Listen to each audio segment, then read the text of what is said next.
So somehow, some way, for the first time in the 3-year history of the Chicago Street Race and the Cup Series, we have a race that's dry, no weather, no rain, nothing. And somehow, some way, they found a way to make it just as crazy as those wet weather races.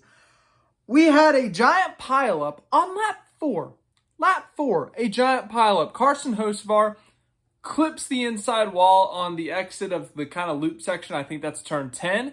Obliterates the other wall and then obliterates the field, taking out a lot of guys. Poor Will Brown comes over here from Australia, has mechanical problems in Sonoma, so he's never able to be competitive there. And then poor Will Brown again comes over to the US of A to race on the streets of Chicago and gets taken out through no fault of his own on lap 4.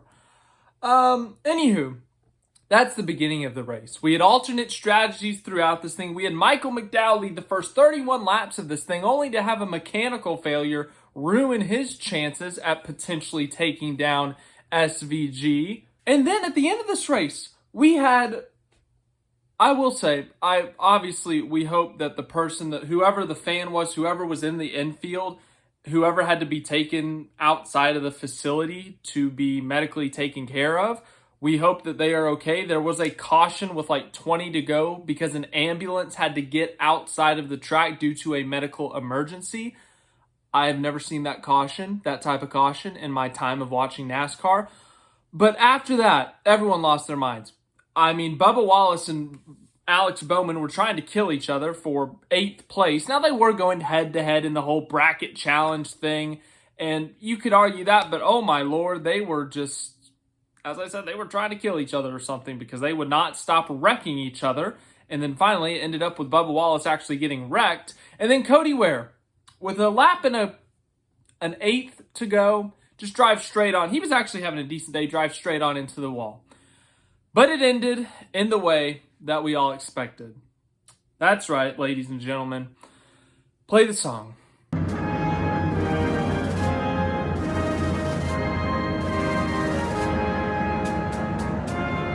That's right.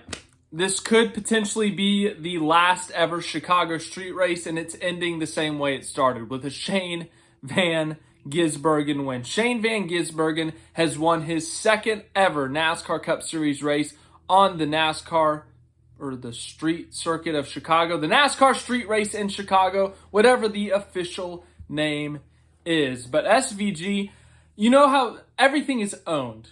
You know, NASCAR owns Talladega Super Speedway. SMI owns Texas Motor Speedway. If this Chicago street race keeps going, I think they need to just give ownership to Shane Van Gisbergen, because he shows up here and he just obliterates the field. And statistically, he may not do it, but speed-wise, he does. Because if you look today, when you look at Mexico a few weeks ago, SVG, every statistical category he led. He was on the pole, he won the race, he led the most laps, he won a stage, like he did everything. Today, yes, he did not win a stage. He did not lead the most laps, but there was never a moment in this race, except for maybe the beginning at the time when McDowell was ahead of him, that it ever felt like it was anyone else's race. Shane Van Gisbergen, even when the strategy put him 10th, 11th in line, which was probably the lowest he was all day, it never felt like it was anyone else's race. It never felt like Tyler Reddick was going to win this race. Ty Gibbs was going to win this race. Alex Bowman was going to win this race.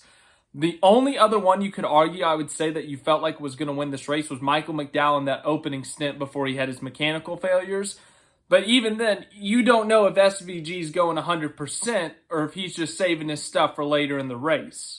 But as the race went on, it didn't matter what strategy happened. It didn't matter who was up at the front. Shane Van Gisbergen found a way to get back to the front of the field. He found a way to win this race. And he also did something, I think they said on TNT, he's only the second driver to ever sweep a weekend in Cup and Xfinity in terms of the poles and the race. Remember, yesterday, SVG swept qualifying. He won the Xfinity pole. He won the Cup pole. He went and won the Xfinity race. And today, of course, he goes on to win the NASCAR Cup Series race. So, as I said, if that's a thing, if the ownership of the Chicago street course is open, I think they should just give it to Shane Van Gisbergen. Maybe just name a street after him. I don't know, but he just kind of owns everyone at this place. Cup Series, Xfinity Series. I'm pretty sure if you put the Truck Series here, he would find a way to win it. That's obviously his second win of the season, so he gets some juicy playoff points with that. That puts him up to 11, I believe, because he won the stage at Mexico. He won the race at Mexico. So he needs to win as many of these road courses. I guess there's only 2 more road courses left this season. Sonoma next week, Watkins Glen in August. He needs to win those races, win stages, find a way to stack up those playoff points because he's going to need them in these playoffs when it comes to advancing. But point being, we came into this weekend knowing Shane Van Gisbergen was the heavy favorite. We knew that he was more than likely going to dominate this race, and ultimately, that part was extremely predictable. We all saw that coming. It's everything else that we did not see coming. As I said, lap 4. Before that, actually, we got to rewind it 3 laps. Lap 1, William Byron, who crashed in practice, remember, just a few weeks ago, had a huge regular season championship lead. Looked like he had this thing in the bag. All of a sudden, William Byron does not have a grasp on this regular season title. I don't know what the gap is now, but I think Chase Elliott and Kyle Larson finished in the top 16. They're going to be right on his heels, within 15 to 20 points. William Byron, lap 1, has a mechanical failure of some sort. I can't remember exactly what it was. I apologize. But he has a mechanical failure lap 1. They don't make another lap. I seriously think they only completed 1 lap. They only completed 1 lap today. 1. That was it. They were done. If they make it 4 more laps, they finish 35th. But William Byron, that's major championship implications. And then lap 4, Carson Hocevar, as I said, misses a turn, wrecks, takes out Will Brown, Todd Gilliland, Brad Keselowski, Austin Dillon, and himself. Ruins Daniel Suarez and a couple other guys' day from the damage they received in that wreck. I mean, just utter chaos straight off the bat. Just right off the bat, it really set the tone for what this race was going to be, and that's chaos. As I said, in terms of the win, this thing seemed pretty open and closed case. Like, no real question SVG was going to win this race. But everything else was just chaos. We had different strategies. We had different people up front. We had Josh Berry spinning and wrecking, Kyle Busch spinning. We had Bubba Wallace spinning. And then we had the whole Bubba Wallace versus Alex Bowman thing late in this race. I mean, whew.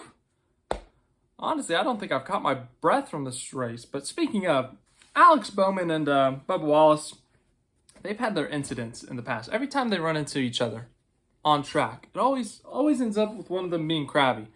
If we go back to 2019, Alex Bowman and Bubba Wallace at the Charlotte Roval. This was back when Alex Bowman, he was still at Hendrick Motorsports, but he was in the number 88. And then Bubba Wallace was at Richard Petty Motorsports in the number 43.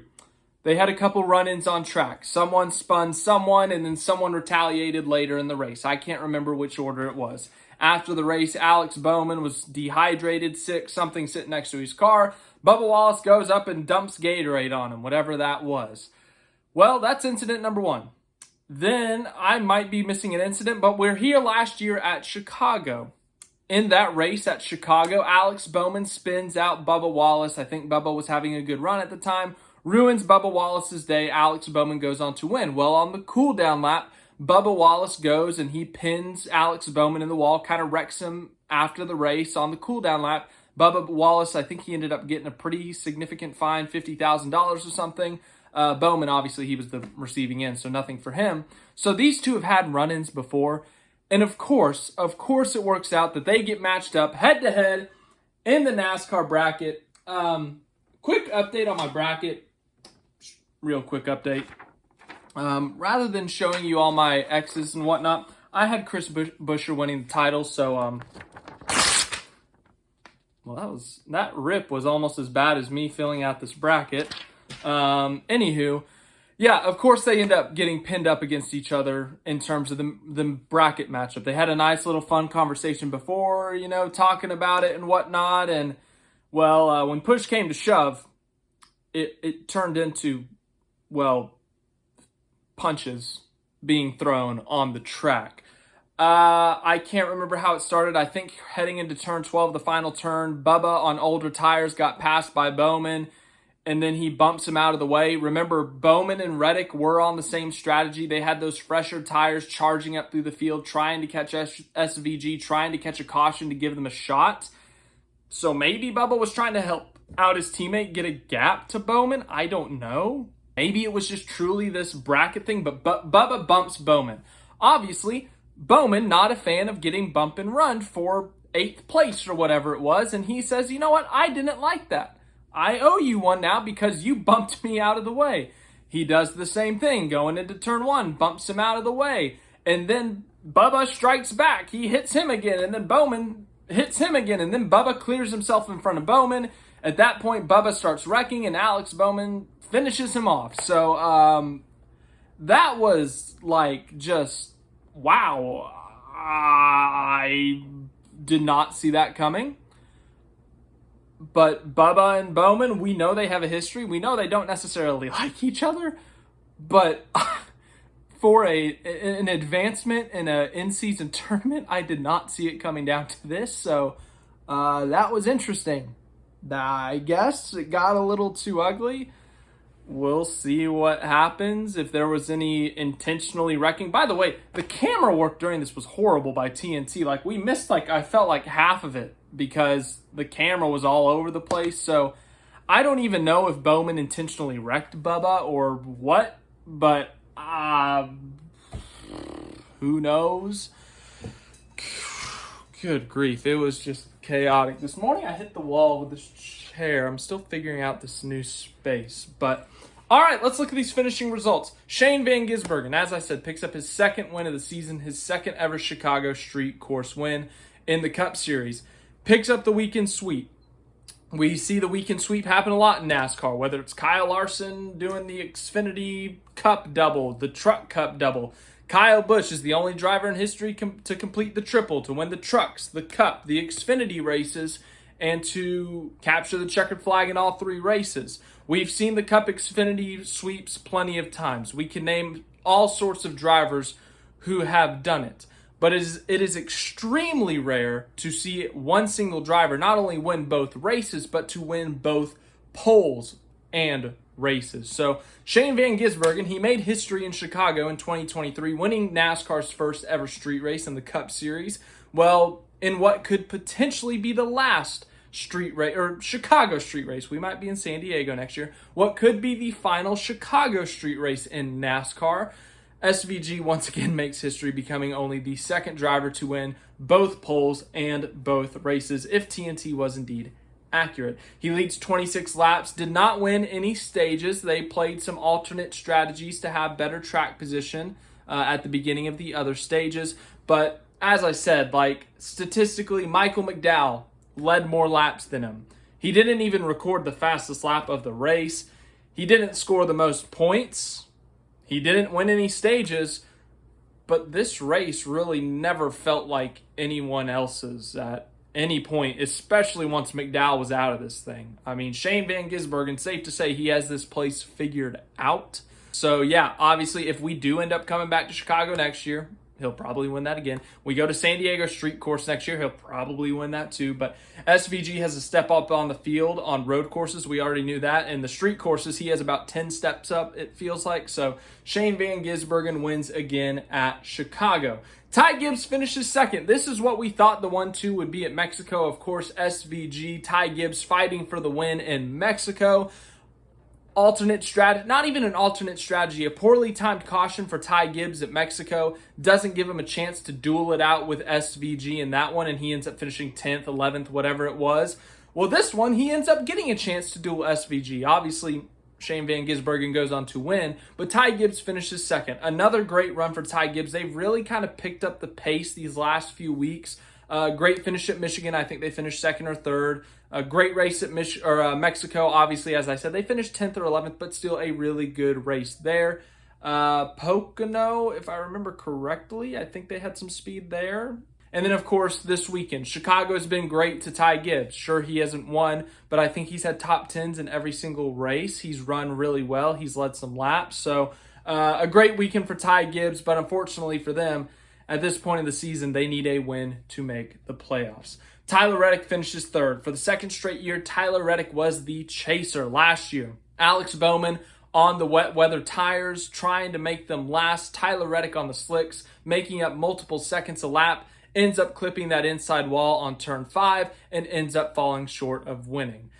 Once again, they kind of go on a different strategy this year. They weren't going to be as fast as SVG head-to-head. In fact, I think they had older tires before that last pit stop they made with about 20 to go. So they said, hey, let's put tires on this thing. Let's try to make our way through the field and see what happens. They end up getting up to third. So, they were going to need a caution to catch SVG in terms of the win. And, well, that result just proves it. Denny Hamlin fourth. What? With all due respect to Denny Hamlin, he's not the greatest road racer, especially in the next-gen era. He's always been good at qualifying, but the race itself has not been his strength. So for him to get a top 5, good for him. Good for Denny Hamlin. Really good result. Fifth place, Kyle Busch. Kyle Busch was a lap down in the street. Do you know how hard it was to be a lap down today? I mean, there were not so many. There were probably 7 cautions. But the way the cautions fell, it was very hard to go a lap down. Kyle Busch found a way. He spins out, he pits, and then when he pits, he gets a penalty, so he has to serve a pass-through, and then he gets lapped. Able to get his lap back, is able to take advantage of those late race yellows, and he somehow gets a top 5.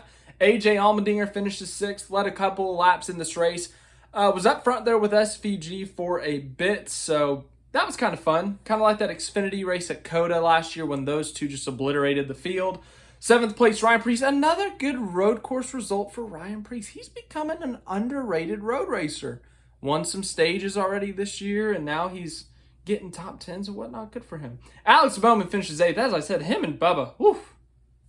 Right here, man. Right here. What? Austin Hill with the top 10. I'm that sounds bad when I say it that way, but Austin Hill, I did not see him once today, or I did not think about him once today. Somehow gets up there in the top 10 in the 3rd RCR car. What a day for him. Great race by him to be able to survive all that chaos. I don't know if they were on an alternate strategy, but to go up, finish in the top 10, and he's only on a part-time Cup schedule. Great job by Austin Hill. Ross Chastain, double Trackhouse top 10. Good for him. Him and Joey Logano, they can't seem to get away from each other because they wrecked each other again. They had another incident on track. And, well, would you look at that? Look who's next in the order behind Ross Chastain. It's Joey Logano. As I said, these two can't get away from each other, ladies and gentlemen. Don't know what to tell you. Ryan Blaney won a stage. That was big for him. He gets a bonus point for that. Kyle Larson, 13th. All the Hendrick cars started at the rear. Forgot to mention that earlier. Zane Smith eliminates my champion. If I can reach my bracket here. Yeah, my bracket is what the kids call toast. So, just gonna launch this in rage. Oh, that was louder than I thought. Anywho, John Hunter Nemechek eliminates Chase Elliott. So we have 0 winners left in the in-season tournament. That's actually kind of fun. I'm not gonna lie, that's kind of fun. You know, we're gonna have an upset champion, maybe. I guess if Reddick wins it, that wouldn't be that much of an upset. But John Hunter Nemechek, Zane Smith, it's kind of fun. Riley Herp, 17th. He was involved in that lap 4 incident. His car looked destroyed, and he finished 17th. Okay. 18th, Chris Buescher, my champion, rip. 19th, Catherine Legg.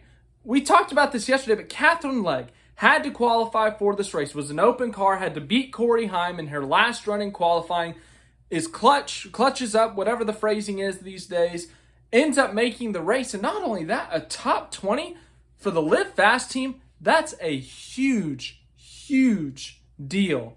I mean, seriously, BJ McLeod, I think last week at Atlanta, remained mostly clean, was able to get a decent finish there. A top 20 here at Chicago with Catherine Legg. What a couple weeks for Live Fast. What a weekend for Catherine Legg to make the race, to finish in the top 20. Great race for her. Way to keep it clean. I think she did have one spin, but obviously it didn't affect her. Finishes in the top 20. Ty Dillon with the top 20. The 32 seed, the lowest seed in the in-season tournament, advances. This is March, baby. I know it's July, but that's a saying in March for March Madness, so let me have my fun. Josh Bilicki, 21st. Oh my goodness, what fun results today. Josh Bilicki in the top 25, Catherine Legg in the top 20, Kyle Busch and Denny Hamlin in the top 25, or the top 5, Austin Hill in the top 10. Oh my goodness, how jumbled up this is. Justin Haley, 22nd, Chase Briscoe, 23rd. I guess he was involved in that late race crash when Austin Cindric just kamikaze people. Briscoe led 13 laps. Christopher Bell, 24th. He got wrecked somewhere in there. Eric Jones, 25th. He got wrecked somewhere in there. Cody Ware was actually having a fantastic day. He was running in the top 20, actually right outside the top 15 when that whole Bubba Bowman thing was going down. And unfortunately for Cody Ware, could not make it a lap and a half more. He just drives it straight into the tire barriers, I believe, at turn 6, and finishes 26. That actually sucks. He was actually having a really good day. Actually had some pretty good speed in the top 20. 26th is still like a good result for Rick Ware Racing, but when they were running top 20, they had the speed. They had a clean car. For it to end with a wrecked car in 26th sucks. Austin Cindric, what was the plan, man? Austin Cindric just obliterates the field going into turn 1 on a restart. Takes out a bunch of people, including himself, obviously. Yeah, that was pretty bad. So, 27th for him. Bubba Wallace, we already talked about. Don't know what him and Bowman were doing. As I said earlier, Daniel Suarez involved in that lap 4 incident. Just never had a chance to recover. Noah Gragson finishes 30th. Stenhouse 31st. Shout out to Ricky Stenhouse Jr. He was a part of one of the mini wrecks after that Cindric restart when Cindric wrecked some people, I'm pretty sure. And rather than sitting on the racetrack, waiting for a caution, trying to get a push, trying to make it, he realized, okay, my car is screwed, my car is damaged. There's an open wall right here on the other side of turn 2. I'm going to turn it, park it behind the wall, not impact the outcome of this race. Huge shout out, huge respect to Ricky Stenhouse Jr. for doing that, because a lot of people we have seen will just kind of sit there on the track and wait for their caution to fall. Michael McDowell, 32nd. This is heartbreaking because McDowell led the first 31 laps of this race. Won stage 1. Looked like he was going to be the only actual threat to Shane Van Gisbergen today. Michael McDowell is a well-known road racer. We know how good he is on the right-handers. Won at the Indianapolis road course a couple of years ago. I mean, he's truly done so well at these road courses. But today it looked like he was going to have an actual shot at competing with SVG. Now, would he have actually? I don't know. None of us actually know. But they had tremendous speed throughout the weekend. Qualified on the front row. Led the first 31 laps. Won a stage. They looked like they were going to be in this thing for the win. Unfortunately, a mechanical failure happened. The throttle was stuck. They couldn't get it fixed. They went back behind the wall to try to fix it, but ultimately could not fix it. It's heartbreaking for McDowell. It truly is, because they don't get this chance every single week. Spire is improving. Don't get me wrong. They've had some great runs this year. Michael McDowell getting the pole at Las Vegas, leading laps today. Carson Hocevar, runner-up at Atlanta, runner-up at Nashville. Spire has had their moments. They are rising, but when they have the opportunity to win and they come so close, they have the actual speed to do it, and they fall short or something like this happens, it sucks. There's no other way to put it. So I will say, though, Michael McDowell has been fantastic at Sonoma, and I really think he's going to be one to watch for next week. I know we're going to have to watch for SVG. We're going to have to look for our normal road course ringers, but I think McDowell is going to have a fantastic shot next week, and he's going to be motivated on the back of what happened today. Cole Custer, 33rd. Josh Berry, 34th. Josh Berry's car is sitting there dead for a good lap and a half before NASCAR threw the caution. Don't know what that was about, but interesting choice. Carson Hocevar just wrecked himself and decided to take some people with him. Those people were Austin Dillon, Brad Keselowski, Todd Gilliland, poor Will Brown once again, and then William Byron had a mechanical failure. Once again, Will Brown, that just sucks, comes all the way over here, had decent pace, obviously, not on the pole like SVG, not winning like SVG, but decent pace, qualified 19th. I think at times he was up there in the top 10 in some of the practice sheets, but for him to come all the way over here and only get 4 laps, it sucks, man. It just really sucks. You know, he comes so far away. It's not like he's coming from South Florida. He's coming from California. He's coming from Australia. So, unfortunate result for him. I'm going to see if we have a playoff bubble ready. Let's see if we have a playoff bubble ready. All right, we got one. Playoff bubble. We have 12 winners. And, of course, Shane Van Gisbergen, a repeat winner. So this reinforces him into the playoffs, essentially, because it was a very long shot, guys. I'm talking like 500 to 1 that we're going to have 16 winners this year. And if you're lowest in the points and there's 16 winners or 17 winners, you're out if you're the lowest of those 17 winners. So now that SVG has 2 wins, he's like super duper into the playoffs. But we have 12 winners. They are all in the playoffs. I'm not going to name them all. You guys can read. Then we have Tyler Reddick at plus 142. In terms of points, he's good. He's feeling good. Now, if we have 4 more winners, he's not good. Alex Bowman plus 39, not feeling great. Chris Buescher plus 35, not feeling fantastic. Bubba Wallace plus 3, that can be erased in one stage. Ryan Preece minus 3, that can be made up in one stage. Everyone else is a must-win. I know technically 44 points can be made up in a single race, but I'm going to say for now, must win. Because if we get like a Michael McDowell winning at Sonoma next week, that just completely kills your chances. So, yeah, that's your playoff standings as of now. Chicago, once again, provides some chaos in some way, shape, or form. I am so glad we were able to get a clean, green, dry race. Now, okay, clean is a stretch in terms of, you know, what Cindric did and then the whole Bubba Bowman thing. But when I say clean, I mean in terms of the weather.